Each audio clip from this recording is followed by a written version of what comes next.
ఒడియాలందరూ కలిసి అదిగో ఒడియాలందరూ కలిసి బ్రిటిష్ గారికి ఇచ్చారు. ఏంటి ఇచ్చారు?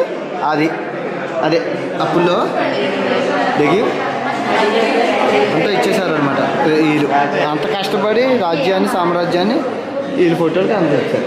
నిజంగా ఇలాంటి ప్యాలెస్లో తిరుగుతుంటే మనకి ఏమనిపిస్తుంది అంటే, మనకి అనిపిస్తుంది మనం రాజులు ఆ లోకాల్లోకి వెళ్ళిపోతాం. మనం ఎప్పుడు ఆ లోకాల్లోకి వెళ్ళిపోతాం. చాలా చాలా బాగుంది నిజంగా. ఎప్పుడు వచ్చినా మిస్ అవ్వకండి ఇలాంటి ప్యాలెసెస్. మరి ఇంకా హైలైట్ అనే చెప్పాలి. రాణిగారు అర్థం, చిన్నరాజు గారు, రాణిగారు, రాజుగారు అక్కడ కూర్చుంటారు, రెండో రాణిగారు, చిన్న రాజుగారు, మొత్తం అంతా రాజుగారు ఫ్యామిలీ. సో ఒడియాల రాజుగారికి కాపలాదారులు ఎక్కడ ఉన్నారు. సో ఇప్పుడు చూపిస్తాను మీకు ఒక అద్భుతాన్ని. ఎలా బాగుందో చూడండి. వావ్, సూపర్ ఉందో చూడండి. Excellent and fantastic and mind blowing అనమాట. ఇదైతే అద్భుతమైన చెప్పాలి. ఇంకా ఎవరు మాట్లాడడానికి వీలు లేవు, మాట్లాడుకోవడం లేవు. ఇది ఒక అద్భుతం. డిజైన్ చూసి